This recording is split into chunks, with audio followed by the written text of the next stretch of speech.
Hearing my prison story talk, as a former correction officer, I've seen a lot of stuff go on in prison, man. A lot of states right now are trying to fight gun violence. A lot of the gun violence is dealing with the teens and the youth in the community. And the thing that I see now, when you got a lot of people trying to tell these youth, you need to change your life, you need to do this, do that. Are people who don't know the system, right? You got a lot of people, you got principals. They don't know what the prison system is like. They don't know any of this stuff. So a lot of kids are listening to people who are great influencers, but they're not influencing them to be the principal or to be a teacher or to do anything great in the community.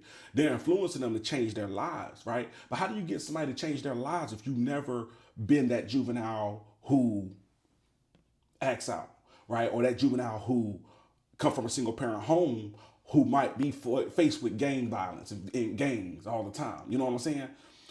When you have a lot of people who worked in prisons, and the reason I say prisons is because if a juvenile turns a certain age, right, they do certain things like, let's say they robbing and killing. Most of the time or raping. Their trials go up to the adult court. And the reason I'm saying adult court is because they're considered juveniles in most states, right?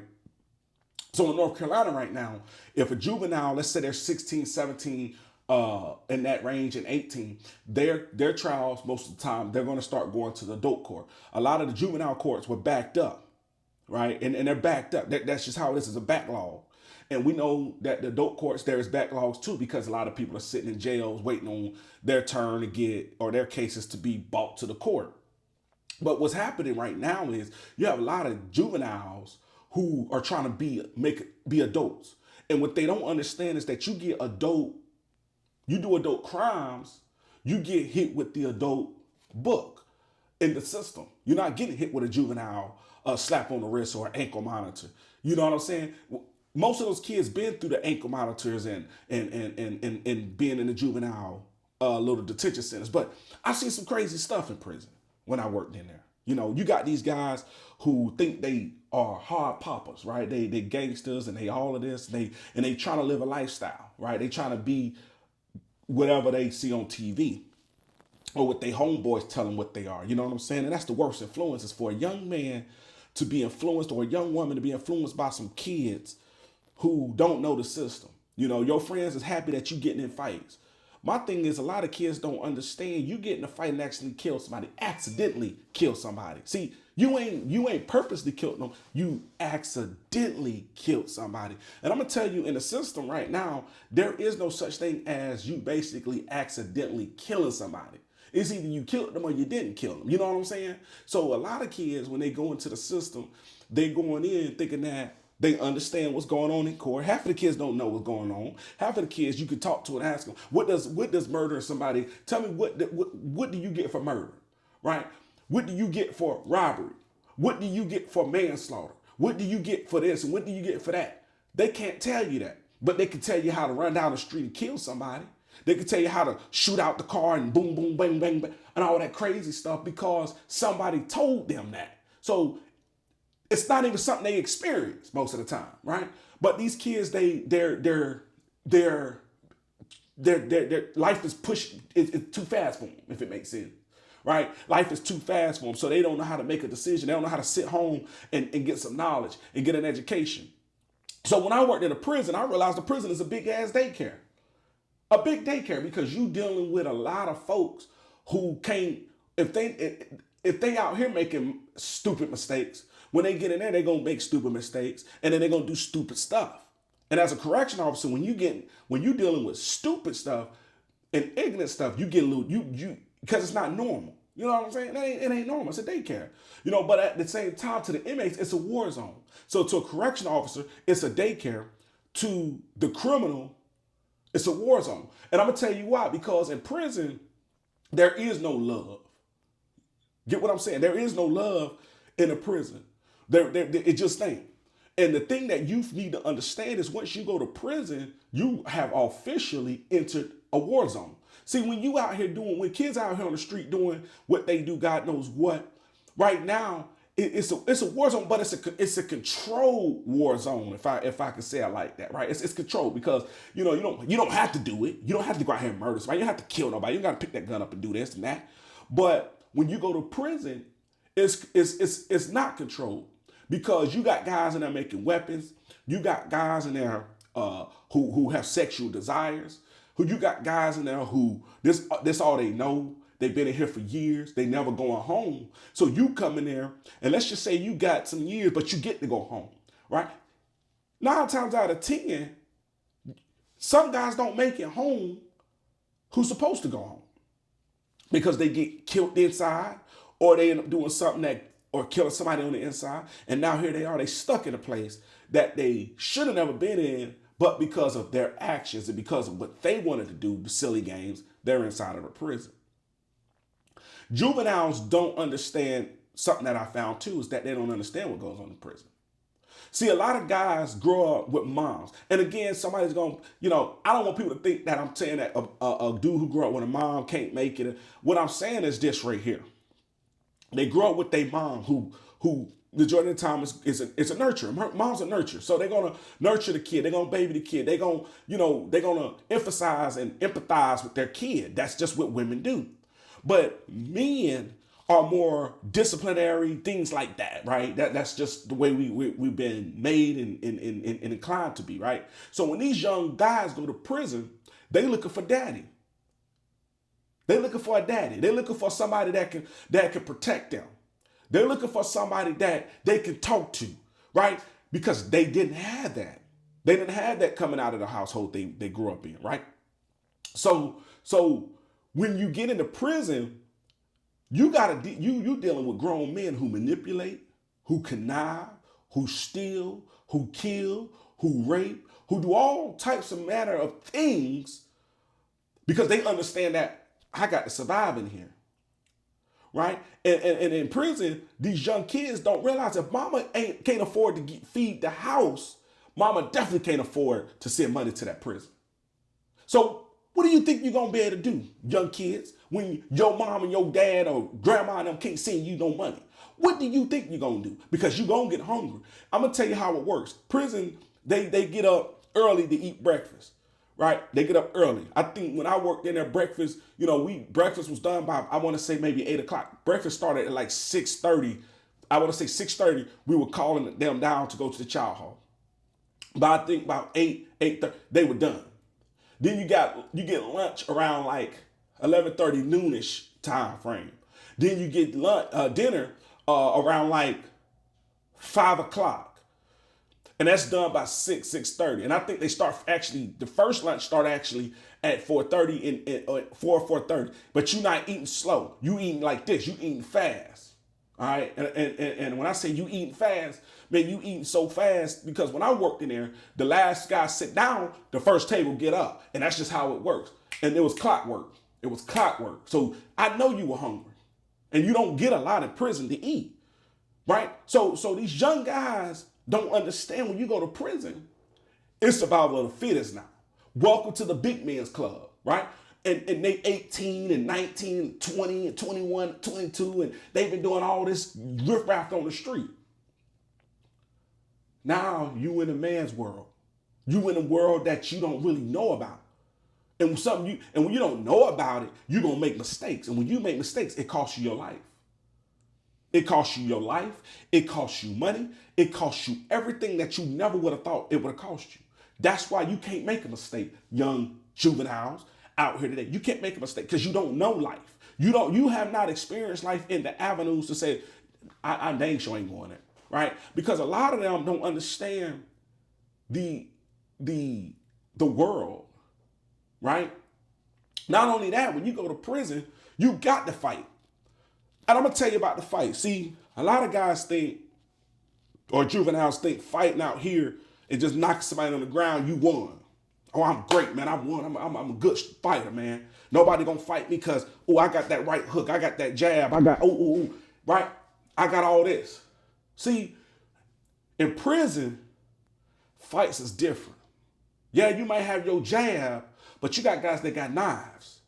Yeah, you might got your jab. See on the street, you might be like, well, we gonna meet at the Kangaroo or the cute Quick Trip or whatever y'all meet at, these young juveniles meet at the schoolhouse and all that stupidness, right? See, in prison, you gonna meet by that bunk.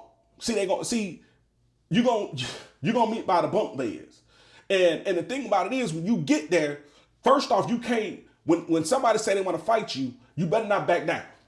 Backing down is a form of you getting disrespected now. Like you scared, you don't want to do nothing. So now everybody gonna bully you. You're gonna be a punching bag. You're gonna be the guy that gets extorted for money. Right? You're gonna be calling your family member, what's up? Everybody, there are a lot of people in the world who got family members, they get on that phone when they go to prison. Hey, what's going on? I'm trying to see how y'all doing, because they need that money. Right? Or they be behind bars, man, girl, you don't see me no money, you ain't gonna be able to, my kids, I'm gonna tell my mom to come get the kids. Right? They gangsta on that phone, but see, when they in prison, you can't see what's going on, because they ain't as gangsta as what you think they are. See, they on the phone, first off, and that ain't even their phone, so they borrowing somebody else's phone, so that comes with a price tag. Not only that, they ain't got no money, so they borrowing food and borrowing hygienes and whatever they need, so that comes with a price tag. So now they in debt. See, the way the world is, see, prison is the same way. Prison got politics, prison is the same way. Prison is the exact same way. Prison is like this. It's its own it's got its own government. It's ran its own way. See, as correction officers, we're there, but the inmates run the prison. That's just how it works. I don't care what nobody say. That's just how it works. Now, we are in control as correction officers, but at the same time, you're in their territory. You got to understand as a correction officer, how to navigate the prison. And when I say navigate, how to navigate it so that you don't get killed in there. Because you can do the wrong thing and make a false move and things can happen to you.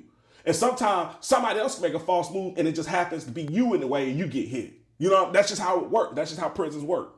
So a lot of juveniles, they think they know life, right? You talking back to your mom. See, one thing I learned in prisons is them old guys, old heads don't take to that talking back crap. You got these young guys who who come from the jail county, or they come from the detention center, whatever.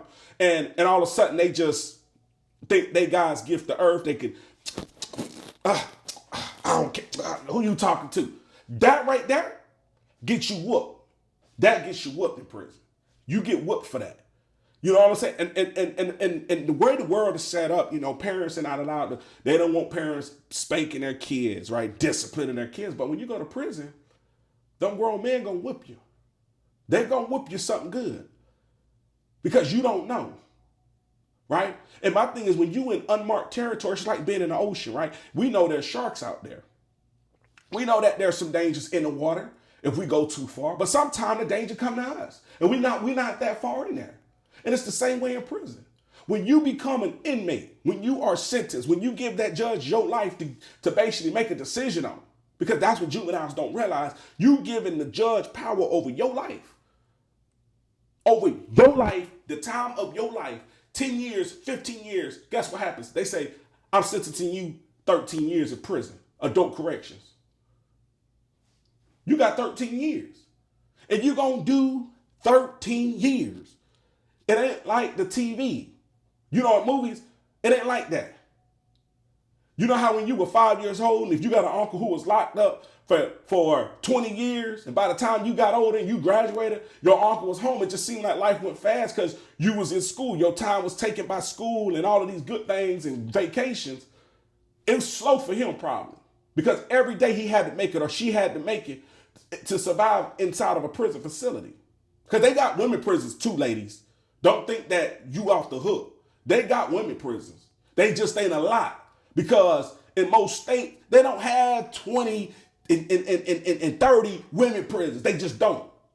They have more prisons for males than females, but you can go to one of them, ladies. And I'm just throwing that out there because I know a lot of ladies think, oh, I can get away with this.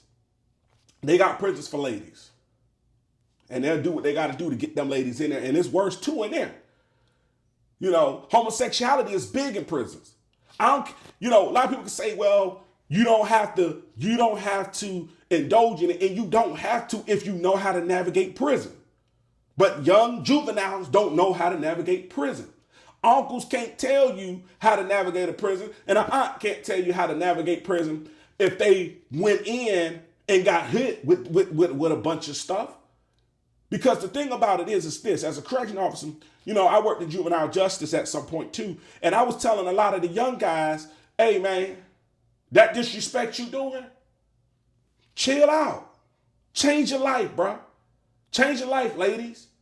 Because let me tell you something about life, how and the way it works. This system that you are up under has a hold on y'all. And as long as you continuously let this system hold you, it's going to hold you. It's going to do things to you that I wouldn't even wish on my own worst enemy. Because that's just how it works. The navigation of prison is not what these kids think. You are a kid trying to be an adult. Being a kid and joining an adult world, that's like taking a kid who dropped out of high school and telling them to go work a job and pay bills. It ain't going to work out too good for them. They drop out as a freshman in high school, it ain't going to work out too good because you got an 8th grade education. You don't have no life knowledge of education. You don't even understand that having a high school diploma gets you into jobs when it says the required document you need is a high school diploma. Felons have it hard getting into jobs. Felons. Assault charges. They don't care what the assault was. It could be something minor. But you ain't gonna get the job because they don't want no person assault. You could have stole $20 from your mom and your daddy. But when they look your background up and it says theft, it don't say theft of $20. It says theft. So to them jobs, it's like, man, this woman or dude went out there and took all this money. This is just part one of the series of prison talk, man. Ladies, I'm telling you right now, everybody better get their stuff together, man. Because it's a lot of juveniles making a lot of bad choices out here, and they don't know where this road leads. It leads to a road of destruction. And most of these kids, once they go into prison, their world is going to be turned upside down, inside out, and they just going to have to figure it out. But why go through all that? Why go through all that? Why? Everybody that's free has it's called free choice. You can either listen to the rules or you can be forced to listen to some rules. That's just how it works. Prisons, you're forced to listen to the rules. When you're free, you have free will to listen to the rules. You know what I'm saying? Because nobody's breathing down your back 24/7, 365 days a year to make sure you follow the rules. Because when you in society, the rules are there, but they're entrusting you. In a prison, there is no entrusting. We have to make you do it. Man, that's just part one, man. Make sure y'all keep tuning in because part two is going to be even more broader on this whole prison thing, man. It's going to be real big on it, man. Get these juveniles in touch with Fraser Chronicles, man. Get them listening to Fraser Chronicles and bunch of knowledge I'm going to be dropping, man, when it comes to these juveniles, man. Gun control, man. It's about getting these juveniles right because they don't know what they really getting into. They don't know what this system gonna do to them. They think they know because right now they say, I know it all. I got it like that. My homeboy tell him, your homeboy dropped out of school back in 9th grade. He don't have no education and knowledge. I'm just throwing it out there. Ladies, get your stuff together too. Y'all not exempt. This for everybody. That's you juvenile. This for all the youth out there. You gonna say it. If you don't listen, you gonna say, man, that man David was correct on Fraser Chronicles. Man, that man was right, man. I should have listened. Get dialed in, get in touch, man. Get locked in. Get locked in now. I'm telling y'all the tips and the tricks to get up out of that doggone system. Right here on Fraser Chronicles.